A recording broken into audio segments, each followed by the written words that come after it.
বেসরকারি হাসপাতাল ও ক্লিনিকে কর্মরত ভুয়া নার্স ও মিডওয়াইফদের অপসারণের দাবিতে মানববন্ধন ও বিক্ষোভ সমাবেশ করেছেন যশোরের নার্সিং ইনস্টিটিউট ও মিডওয়াইফারি শিক্ষার্থীরা। বৃহস্পতিবার সকাল ৯টার দিকে ২৫০ হাজার জেনারেল হাসপাতালের সামনে আয়োজিত এই কর্মসূচিতে যশোরের নার্সিং ও মিডওয়াইফারি কলেজ শিক্ষার্থী সহ কয়েকটি প্রতিষ্ঠানের প্রায় ৫ শতাধিক শিক্ষার্থী অংশগ্রহণ করেন।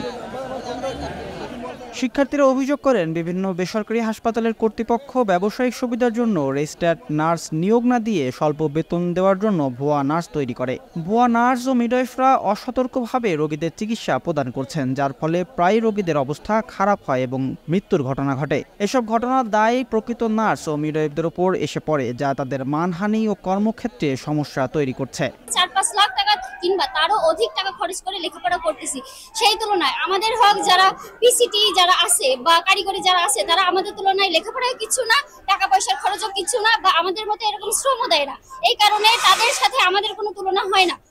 তাই আমরা চাই যে আমাদের যেটা ন্যায্য অধিকার আমরা সেটা পাবো, আর যে পিসিটি যারা আছে তারা যেন আমাদের জায়গাটা না নিতে পারে। আজকে আমাদের আন্দোলন হচ্ছে, আমরা যে ডিপ্লোমা এবং বিএসসি কমপ্লিট করে যে আমরা পরীক্ষার মাধ্যমে যে নার্স হয়েছি, কিন্তু আমাদের বিভিন্ন প্রতিষ্ঠানে এবং আমাদের যে আশেপাশে যত বেসরকারি হসপিটালগুলো আছে, এই হসপিটালগুলো দেখা যাচ্ছে যে অনেক নার্স আছে যারা ডিপ্লোমাও কমপ্লিট করেনি এবং কোনো সার্টিফিকেটও নেই। তারা বিভিন্ন ধরনের কোর্স করছে, যেমন 6 মাসে বা 1 বছরে এইসব কোর্স করে তারা আমাদের হসপিটালগুলোয় সেবা দিতেছে।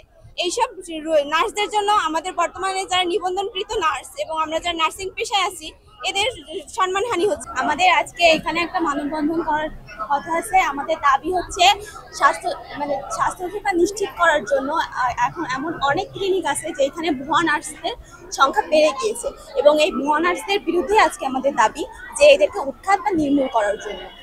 মানববন্ধন ও বিক্ষোভ কর্মসূচির এক পর্যায়ে শিক্ষার্থীরা সিভিল সার্জনের কাছে ৫ দফা দাবি সহ একটি স্মারকলিপি প্রদান করেন। সেই সাথে ৪৮ ঘন্টার মধ্যে ভুয়া নার্স ও মিডওয়াইফদের অপসারণের দাবি জানানো হয়। এর মধ্যে ব্যবস্থা না নিলে আরও বৃহত্তর আন্দোলনের হুঁশিয়ারি দেন শিক্ষার্থীরা। Raihan Siddique, voice of tiger.